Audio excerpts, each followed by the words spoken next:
You've seen it in every gym, on every supplement shelf. Creatine, the powder athletes use to build muscle.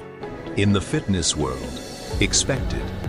But on June 30th, 2026, researchers at the University of Ottawa published something that no one in the fitness world expected.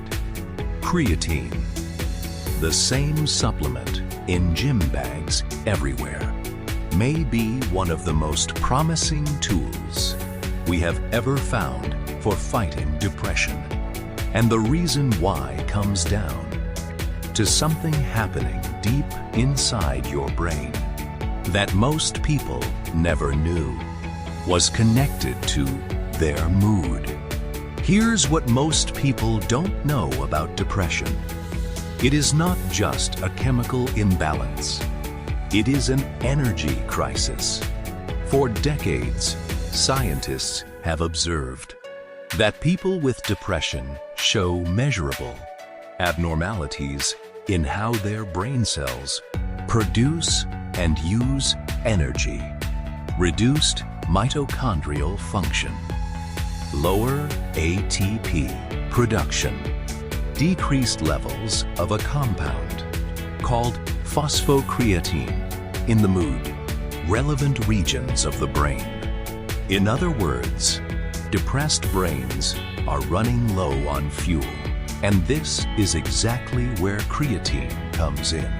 Creatine's primary job in the body is to act as an energy buffer, rapidly replenishing the fuel supply in cells. Under high demand, it does this in muscles, but it does exactly the same thing in the brain. The University of Ottawa review, published in Brain Medicine on June 30th, 2026, analyzed 5 randomized controlled trials involving 238 participants across 5 countries. The question was simple: can adding creatine to standard depression treatment make it work better? In 2 of the trials, both focused on women with major depressive disorder. The answer was yes. Patients who added creatine to their antidepressant medication showed faster response times and greater improvement in symptoms compared to those taking antidepressants alone. And the biological reason makes perfect sense. By replenishing phosphocreatine levels in the brain, creatine appears to restore the energy supply that depressed brain cells desperately need to function and to heal.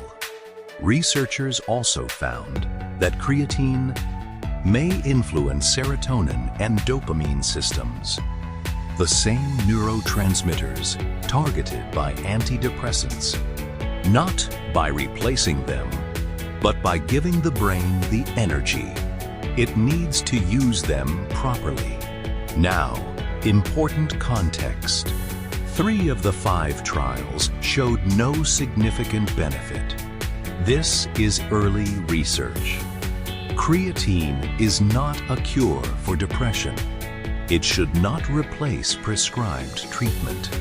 Anyone considering it should speak with their doctor. But here's why this research matters. Depression affects 332 million people worldwide. For many of them, antidepressants either don't work or work only partially. After 2 failed medications, they enter something called treatment-resistant depression, where options become increasingly limited. Creatine is safe, well-studied, inexpensive, already in millions of homes. And if further research confirms that it can boost the effectiveness of existing treatments, even for a subset of patients, that is not a small thing. That is a door opening for hundreds of millions of people who have been searching for one The most unexpected discoveries in medicine often come from the most familiar places. Now I want to ask you, did you know creatine could affect the brain? Tell me in the comments. I read every single one. Subscribe, because every week we go deeper. See you next time.